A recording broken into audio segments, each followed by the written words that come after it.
Assalamualaikum warahmatullahi wabarakatuh.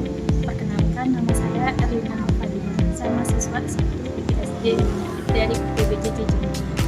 Di sini saya akan mengajak teman-teman semua untuk belajar bersama mengenai praktikum IPA SD.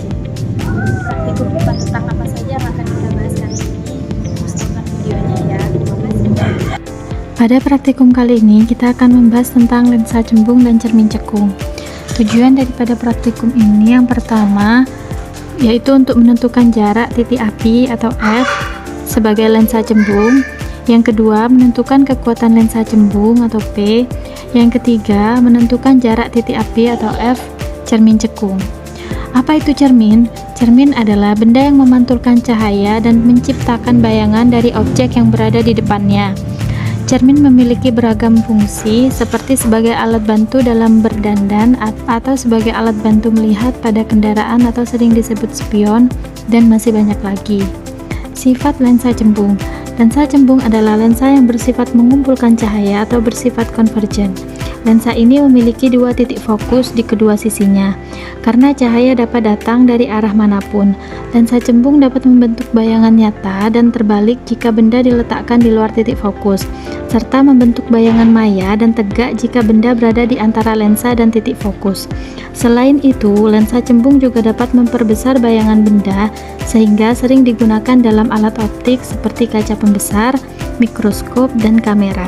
Cahaya yang melewati lensa cembung akan dibiaskan mendekati sumbu utama, karena bagian tengah lensa lebih tebal daripada bagian pinggirnya. Proses ini dimulai dengan meletakkan benda seperti lilin di depan lensa cembung pada jarak tertentu. Kemudian, sebuah layar diletakkan di sisi lain lensa untuk menangkap bayangan yang terbentuk. Kemudian, layar digeser hingga bayangan tampak jelas dan tajam. Setelah itu, jarak antara pusat lensa dan layar diukur menggunakan penggaris. Hasil pengukuran inilah yang disebut dengan jarak bayangan. Pengukuran ini juga dapat dianalisis menggunakan rumus lensa cembung. Yang kedua, sifat cermin cekung. Cermin cekung adalah cermin yang permukaannya melengkung ke dalam seperti mangkuk. Cermin ini memiliki sifat memfokuskan cahaya atau bersifat konvergen, karena sinar cahaya sejajar yang datang akan dipantulkan menuju satu titik fokus di depan cermin. Cermin cekung dapat membentuk bayangan yang berbeda-beda, tergantung posisi benda terhadap cermin. Jika benda berada di luar titik fokus, bayangan yang terbentuk bersifat nyata, terbalik, atau ukurannya bisa diperbesar atau diperkecil. Namun, jika benda berada di antara cermin dan titik fokus, bayangan yang terbentuk bersifat maya, tegak, dan diperbesar. Karena sifat ini, cermin cekung sering digunakan pada lampu sorot, reflektor, dan cermin rias. Pertama, benda seperti lilin diletakkan di depan cermin cekung pada jarak tertentu.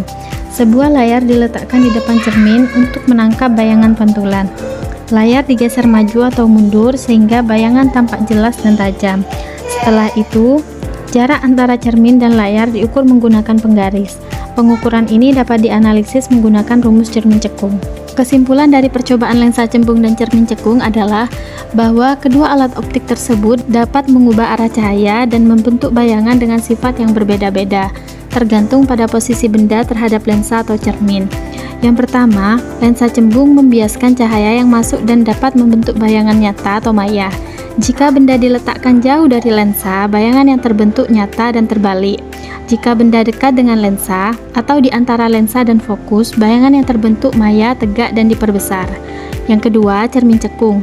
Cermin cekung memantulkan cahaya ke satu titik fokus. Jika benda berada jauh dari cermin, bayangan yang terbentuk nyata, terbalik, dan bisa diperbesar atau diperkecil.